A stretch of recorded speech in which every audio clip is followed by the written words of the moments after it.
Olá, pessoal. Chegamos aqui à nossa quarta aula de Direito Administrativo, falando sobre agentes públicos. Lembrando a vocês que o Instagram é @desenhandodireito, Twitter @desenhadireito e eu sou o Rodrigo Alvarez, que o meu Instagram é Rodrigo_Bin e o Twitter também é a mesma coisa. Se vocês quiserem seguir, tá lá. Vamos começar aqui então a nossa aulinha de hoje. Nosso próximo tema é o direito de greve e de livre nomeação sindical. Greve e livre nomeação sindical. O artigo 37, incisos 6 e 7 da Constituição Federal determina que é garantido ao servidor público civil o direito à livre associação sindical e o direito à greve, o qual deve ser exercido nos termos e nos limites definidos na lei específica. Isso aqui, então, é uma norma de eficácia limitada. Você vai ver isso lá em constitucional. Por que limitada? Porque ele precisa de uma outra norma para poder ser regulamentado. O direito de greve, segundo a jurisprudência atual do STF, tem a natureza de norma constitucional de eficácia limitada. Foi o que eu acabei de dizer para vocês. Ele depende de uma futura edição de lei integrativa infraconstitucional, ou seja, uma lei complementar, por exemplo, para que possa produzir seus efeitos. Visando superar essa omissão legislativa, o STF ele aplicou aos servidores a Lei 7.783 de 89, que dispõe sobre o exercício do direito de greve na iniciativa privada. Então, eu preciso de uma lei que ainda não foi feita desde a promulgação da Constituição Federal. Essa leizinha aqui não foi feita, garantindo o direito de greve dos funcionários públicos. Então, se emprestou uma outra lei, a Lei 7.783 de 89, para essa situação. E aqui é o direito de greve do particular, certo? Foi emprestado para o servidor público também. Vamos para o nosso próximo tema. Proibição de acúmulo de cargos. Esse é um tema muito importante. Bom, são diversas hipóteses previstas no artigo 117 da Lei 8.112 de 90, e essa lei prevê que não pode, tá? Não poderá. Não poderá o quê?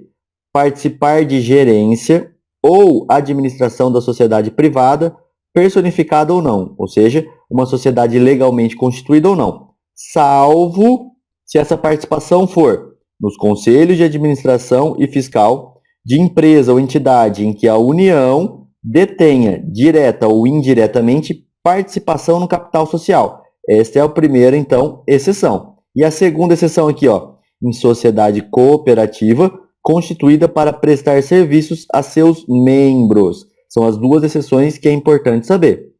E também não pode exercer o comércio, não pode ser comerciante, exceto se for na qualidade de acionista, cotista ou comoditário.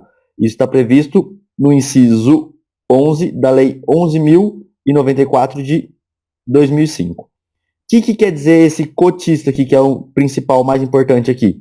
Ele não pode ser sócio administrador, tá? Mas um sócio cotista apenas, o servidor pode. Próxima proibição, ele não pode receber propina, meio óbvio, comissão, presentinhos ou vantagem de qualquer espécie em razão das suas atribuições. Isso é vedado. Não pode aceitar comissão, emprego ou pensão em estado estrangeiro, outra hipótese que é bastante em prova. Não pode praticar usura sob qualquer das suas formas, e aí tem lá a lei da usura. Não pode exercer quaisquer atividades que sejam incompatíveis com o exercício do cargo ou função e com o horário de trabalho. Vamos lá para as exceções agora. Artigo 37, inciso 16 da Constituição Federal, veda a acumulação remunerada de cargos públicos, exceto quando houver compatibilidade de horários, primeiro requisito aqui, compatibilidade de horários, observado em qualquer caso o disposto no inciso 11, caso em que admitirá o acúmulo do quê? Primeira hipótese, dois cargos de professor. Se ele trabalha em dois cargos de professor, isso pode, é legal, 1 e 2 aqui. De um cargo de professor com outro de técnico ou científico. Então, ele pode ter um cargo de professor e um outro técnico ou científico. Importante lembrar disso. E a terceira hipótese, de 2 cargos ou empregos privativos de profissionais de saúde com profissões regulamentadas. Então, ele pode ter 2 cargos de empregos privativos de profissionais da saúde. Isso também é possível. Vamos lembrar aqui essa observaçãozinha. A emenda 77 de 2014 dispõe que se aplica aos militares o disposto no artigo 37, inciso 16, a linha C da Constituição Federal, na forma da lei e com prevalência da atividade militar. E está aqui em cima esse artigo. A proibição de acumular cargos estende-se a empregos, funções e abrange, muito importante isso aqui, ó, autarquias, fundações, empresas públicas, sociedade de economia mista, suas subsidiárias, sociedades controladas direta ou indiretamente pelo poder público. Qualquer coisa que tenha a ver com poder público tem essa proibição, essa vedação de acumulação remunerada de cargos. Isso é muito importante e cai muito em prova. Vamos passar aqui, já encerrando, para o nosso último tema dessa aula, que é a estabilidade e a vitaliciedade. Qual que é a diferença disso? Vamos começar aqui pela vitaliciedade.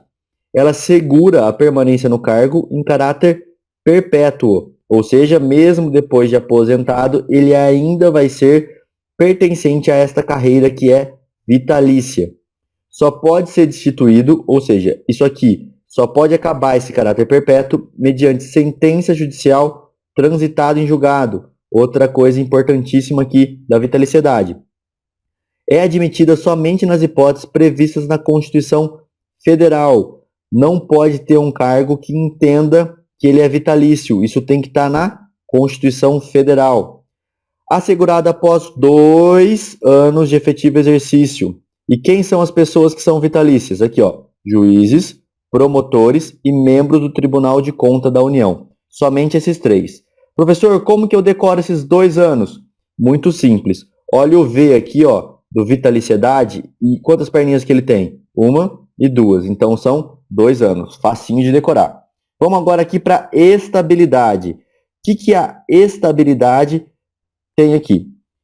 Garantia de permanecer no cargo. Então, ele tem uma garantia, mas não é em caráter perpétuo. Assegurado após 3 e não 2, importantíssimo isso aqui, de efetivo exercício, ou seja, esses 3 anos são estágio probatório, passou, é estável na carreira, por isso chama estabilidade. O pressuposto fundamental dele é a efetividade. Ele tem que ser efetivo, passar o estágio probatório. Acabou o estágio probatório, ele é estável. E garante o direito a quê? A disponibilidade.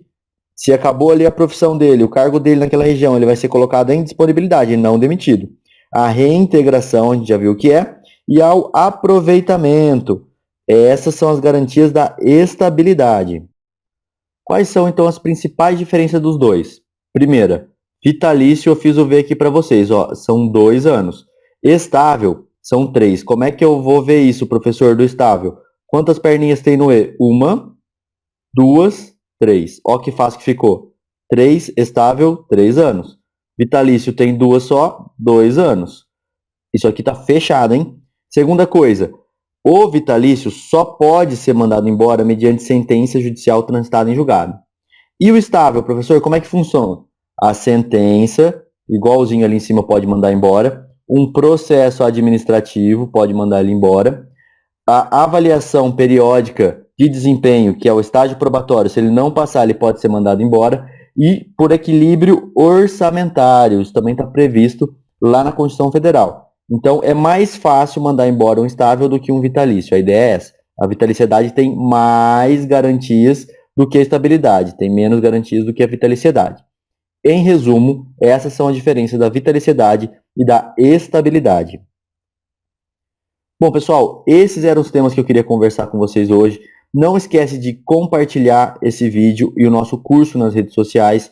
Se você ainda não é assinante, assine o Desenhando Direito Premium. Tá muito legal. Conteúdo atualizado e praticamente diário para vocês.